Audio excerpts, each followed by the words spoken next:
Welcome to the Body Peace Podcast, formerly known as Her Story on a Plate. This podcast has always been a space for deep, nuanced conversations about food, body image, and the stories our bodies carry. But as conversations have grown, so has our mission. That's why this is now the Body Peace Podcast, a name that reflects what we're truly here for, helping you step off the battlefield with your body and move toward more compassion, connection, and ease. Each episode will bring real, honest dialogue with your hosts, me, I'm Jenny Kramer. And me, Nina Manelson. We'll also be joined by guests whose personal stories and professional wisdom offer new ways of thinking, feeling, and being in your body. We're so glad you're here. Welcome to the Body Peace Podcast. I am so excited to talk to you about fresh starts, Jenny, because before we even started recording, we were chit-chatting about some of the things that come up around this idea of, I'm going to start again. And you said desperate measures. And I'm wondering if you could say more about that. Sure, Nina.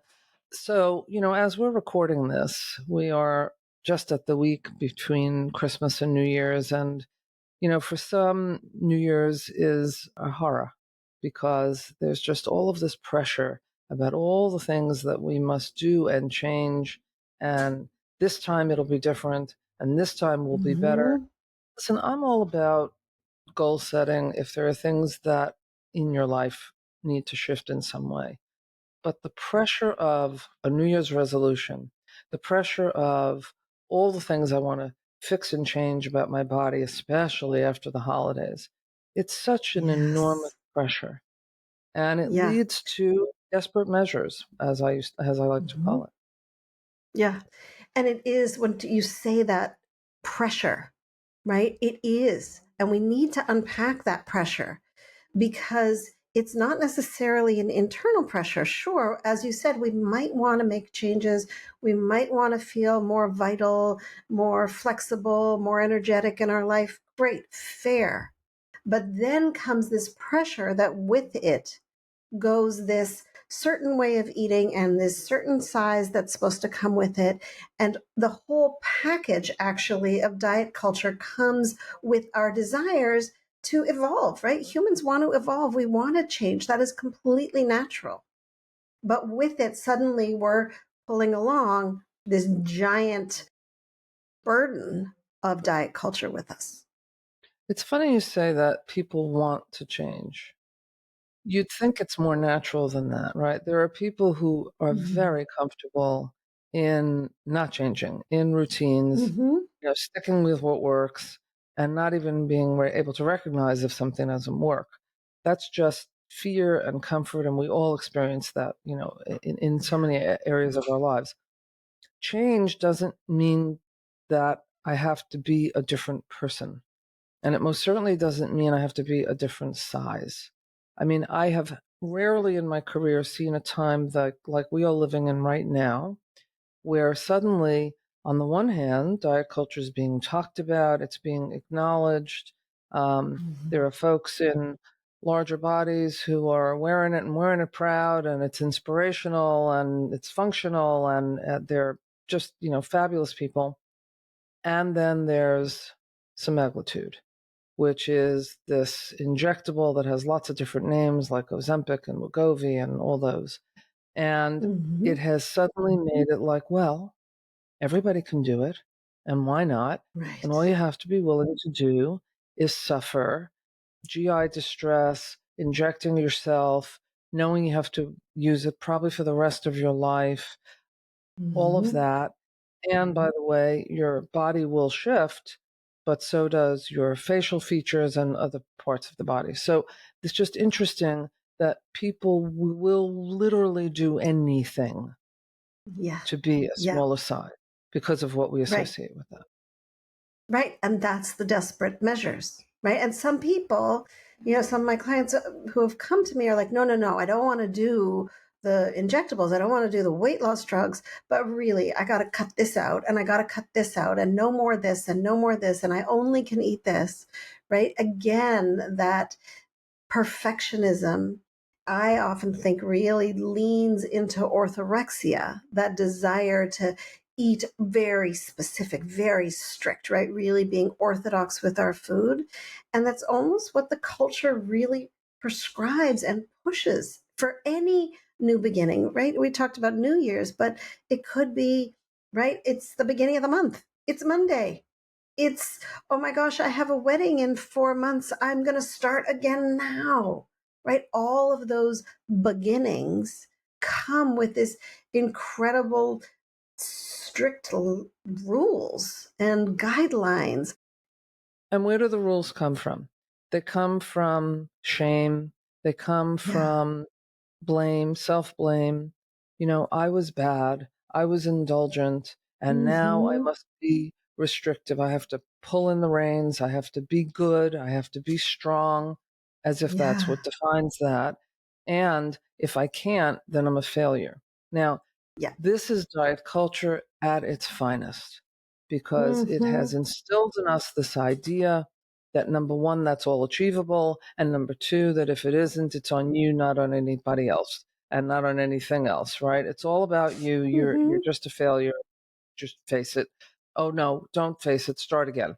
So that's the Yeah. whole focus of diet culture, and it's what's Yeah. so pervasive about it. Yeah. Yeah. And I was giggling not at the painful cycle, but I was giggling at this idea of like, okay, you can do it this time, right? The false hope. Mm. Yes, this is all achievable. It's ridiculous. And one of the things you said, Jenny, that I think is so important is this piece of you have done it wrong, right? You have failed yet again. The idea that if you did it, this is right, this is the difference of guilt and shame. Not only did you do it wrong, but now you are wrong, right? That's what Mm. shame is. You are now the problem. And it's tears at our soul. Yes, and I'm sure you're experiencing this at this time of year too, which is I have so many clients that say, "So are you going on vacation? Will I get to see you, when you come back?" And I have to say, "No, I cannot go on vacation right now because from Thanksgiving until the end of January, I'm like retail. We're at our busiest." And that's a Yeah. shame because that's the Hmm. effect of diet culture, the effect of the pressure, the inferred Yeah. pressure of pressure from just being in the body you're in. And that's Yeah. that's just a shame. You know how many college Yeah. kids we also get to see who came back, let's say, from a semester away, doing their thing, Mm. trying to make Yeah. friends, trying to learn, trying to navigate, by the way, a lot of protests that are occurring on their campuses right now, right? All of those things, trying to be involved, trying to be Yeah. perfect instead of Yeah. just striving for excellence. And a Yeah. lot of them don't actually get to go back for the next semester. They have to take some time off. Same Oh, pressure. yeah. Yeah. Same And pressure. Yeah. it's not the pressure just of young women, right? It's the pressure of even like when women have babies, right? There it is. They Mhm. start again. Oh, now I'm going to get that body back, right?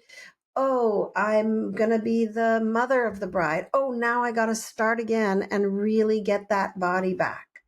And that I keep coming back to the experience of the pressure because we have to link those two.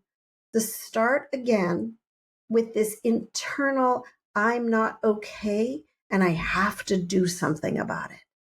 And to really see that with the lights like blaring on it, that pressure, that start again pressure is toxic for us. It really makes us feel like we're not enough. I see so many folks who say, okay, okay, I'm getting it. I understand. It's the pressure of diet culture. It's as old as time. I get it. I don't want to fall, under that pressure. But by the way, I'm just so uncomfortable in my body. Yes. I hear that all the time. Hmm. Yes, and it's important to say, to the degree that we allow it, we have body autonomy. And what does that mean? I'm never going to judge anyone for anything they choose to do, right? But if I see a Hmm. truck coming at you, for sure, I'm going to say, you might want to step aside. There's a truck coming at you. I might even push you out of the way. But At the end of the day, you get to Yes. stand on whatever road you wanna stand on, right? I love that analogy. So, but no, I always say, like, I completely ran out of judgment because I judged myself so harshly for so many years. I ran out completely. And I want to come back to the truck. So let's name the truck. Like, because some people are like, well, no, there's not really a truck coming at me, but let's actually go. Like, yes, the truck right now looks like weight loss drugs. The Mhm. truck looks like all the new diets on the market right now, right? The way that Weight Watchers is rebranding themselves, all the detoxes that are forever coming at us. Honestly, the whole 30s, right? Oh, just get healthy for 30 days. Again, it's part of the truck, right? Keto, all of the trucks. Sure. Here's another truck. We'll call it a very well-intentioned, medical community. So Oh, you go yes. in for a medical visit and you're told, that the reason why something is happening is because of your body size, which Hmm. 99.999% of the time is simply a lie. It's not true. Not true. No, what Yeah. are you talking about? Of course it is. If I'm in a bigger body, doesn't that mean that my knees are just getting more pressure? Isn't it just physics? Hmm. Nope. Because same person walks into an office who's in a smaller body and they could have the exact same knee problem you do, and guess what they don't talk about? And they're gonna Yeah. address it in a different way. So there's the medical community. There's also just the confusion we have about the privilege of aging. Hmm. Aging is like this bad word. If I'm Yeah. bigger, I'll look older. If I look older, I Hmm. will be minimized. If I'm minimized, I won't exist Hmm. anymore. Oh my God. Jenny, we have Part to of have a that is whole truly conversation about aging. Yes, part of it is true. We have a culture that is totally nasty about aging and is dismissive. And we do need to have a whole conversation about that. I want to reel back to something you said because I can't let it go by without putting in my plug for you don't have to get weighed when you go to the doctor. You're oh allowed to god, yes. say, I don't, and I did it just like last week. I had a appointment with a new primary care doctor. And of course, I walked in and they were like, would you get on the scale? And I said, no, I never get on the scale. And they were like, oh, I was like, yeah, no. And they were like, okay.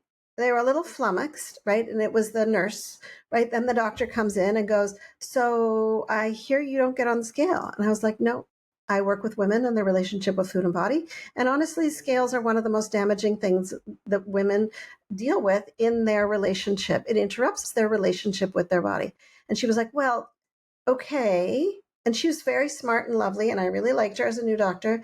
But she was like, but there are times when I might need to weigh you. And I was like, well, let's talk about that then. She's like, if you had a heart issue. I was like, okay. And there was a real concern in how much fluid was happening in my body. Well, let's talk about that then.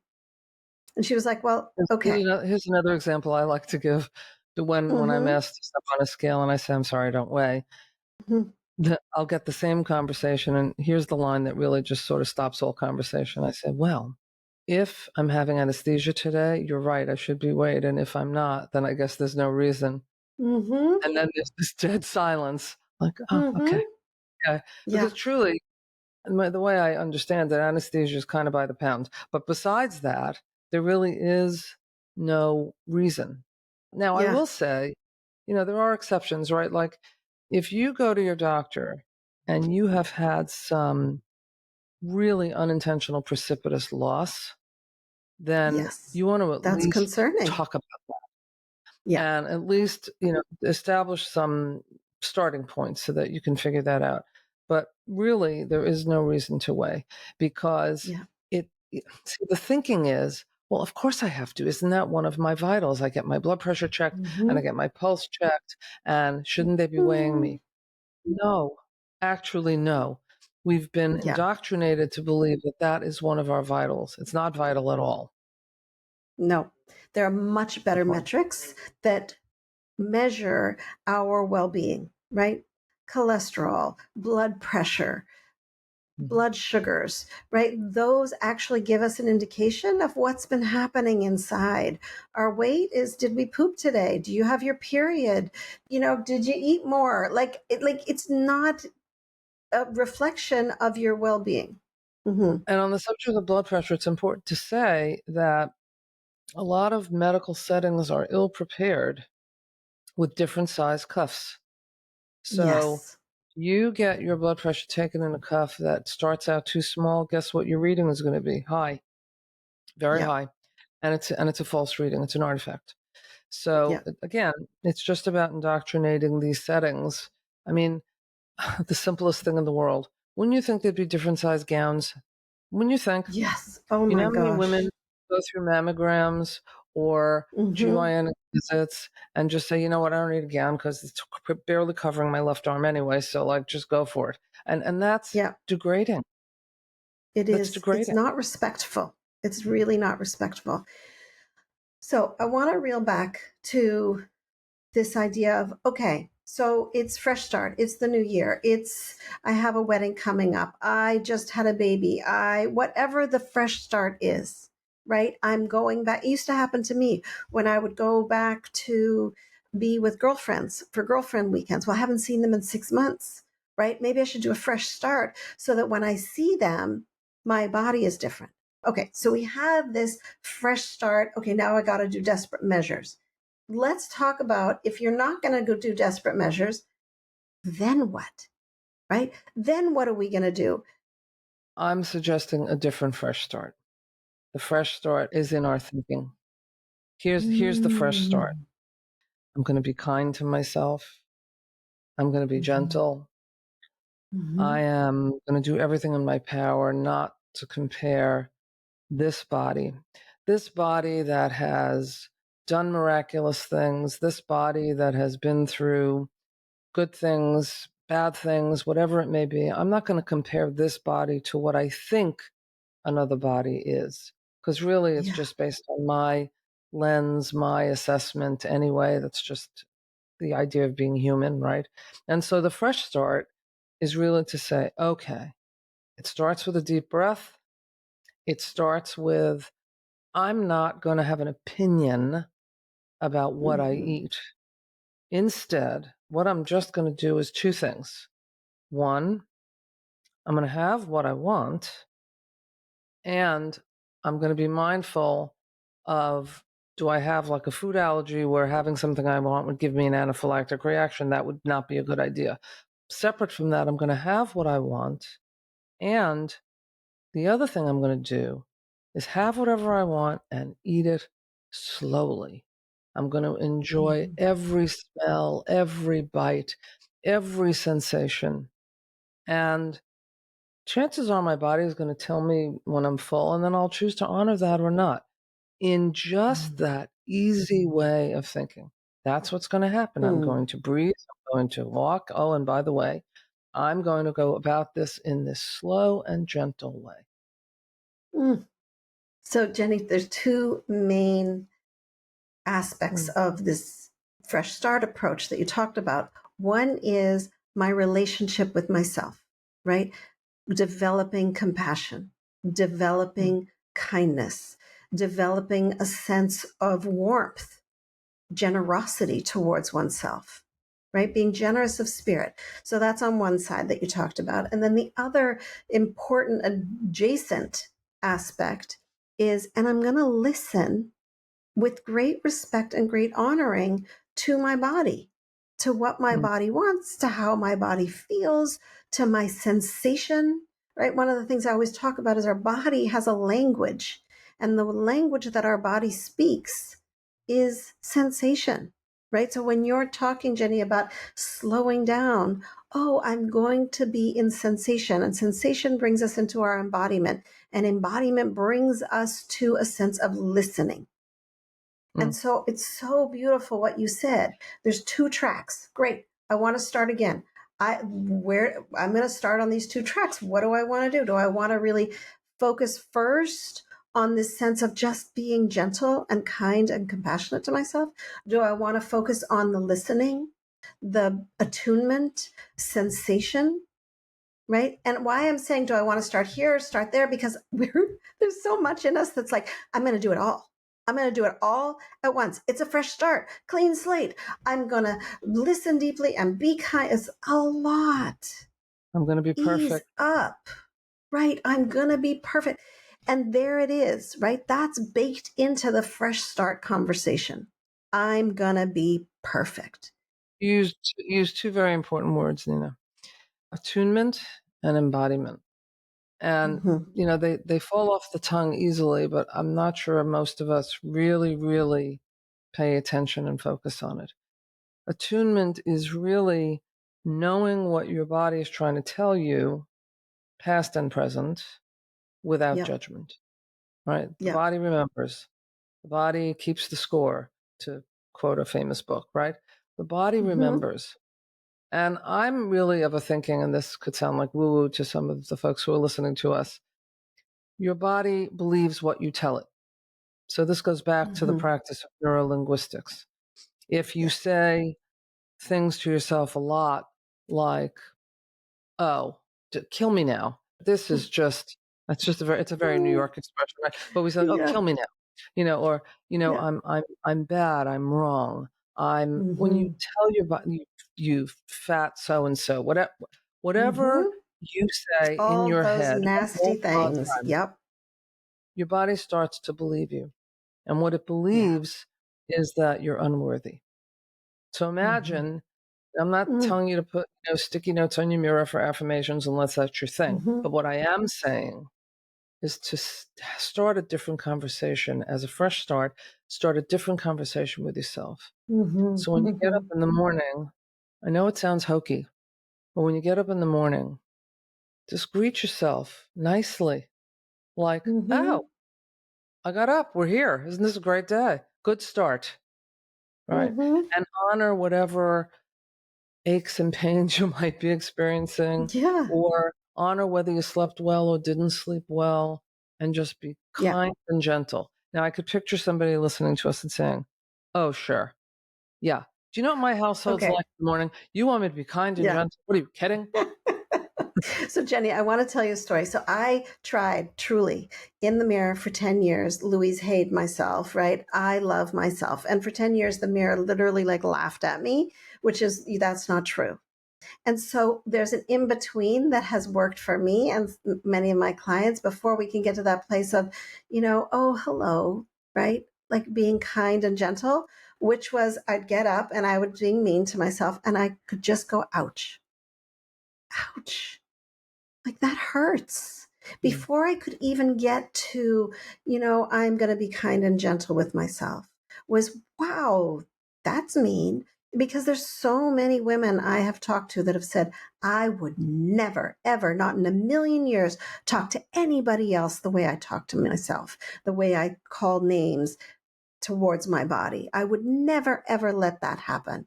But we do it every day to ourselves. And even if we can't get into the gentle conversation that we're inviting you into, is to say, ow, because then at least we're acknowledging what's actually happening, the relationship that's going on right now between you and your body. You're also speaking, I think, Nina, to the power of community and the power of group settings. Hmm. Often I know each of us, work with groups of folks. And Yeah. one of the things that they often say to each other when someone's in this very sort of self-deprecating, Hmm. phase is, can you at least just talk to yourself the way you would talk to us? You know, Hmm. so, or I'll say to someone, I just want you to imagine that someone else in the group was feeling the way you're feeling. Would you tell Yeah. them all the things you just told yourself? Well, God, no. Of Yes. course not. Well, Okay. Well, then just tell right. yourself whatever you would tell them, because I know that when you're telling them, you would be authentic. You wouldn't be just polite. Absolutely. Absolutely. When my son can get a little critical with himself, Mm. and and I'll say, "Hey, don't talk to my son that way." Right? We wouldn't let anyone talk to somebody we loved in the way that sometimes we talk to ourselves. So sometimes acknowledging that with a one word, ouch, can shift the conversation to be like, oh, that hurt. How might I talk to somebody else? So I think that shifting the conversation is the fresh start we're looking for because fundamentally it changes the relationship. So, what are our takeaways, right? I love this idea of ouch, Hmm. acknowledging, how we treat ourselves at times, right? Yep. I think the second takeaway is really just slowing it all down um, to the Yes. degree that one can, and Yeah. to really, really, really, really do everything you can to take the focus off of any numbers at all. There are no Yeah. numbers here, no size. It's just about being in that body, that miraculous body of yours, the body that has been through it all, the body that has sometimes let you down, but that body that is the embodiment of that essence of you that makes you you. I'll just say one Hmm. of the things that we often talk about is that these bodies that we're so focused on, all they really are is sort of a container just so that we could tell each other Hmm. apart. The real essence of us has Yeah. nothing to do with, whether we Hmm. had our hair dyed and whether our teeth are white and all of that. Hmm. It's really Yeah. about how do we communicate the essence of who we are to each other. So I'm Yeah. recommending that is how we start to think about a fresh start. Beautiful. Jenny, thank you so much. I know you and I could talk forever. And I just want to Literally, we say, literally could talk forever. that is absolutely the And we truth. do, And sometimes we and we do. do. Yeah. Yeah. You should hear us Eh, offline. It's really oh my we do talk gosh, forever. Yes. we do. And one thing I want to say for those of you who are listening is your body story is important. That's what we're talking about. Your story of your relationship with food, your story and your relationship with your body. We're unpacking it together with the intention of supporting you to step into this place of kindness and compassion and deep caring and respect for your body. Thank you, Nina. You just tied that up so beautifully. I love when you do that. Thanks, Jenny. We wish you all well. See you next time.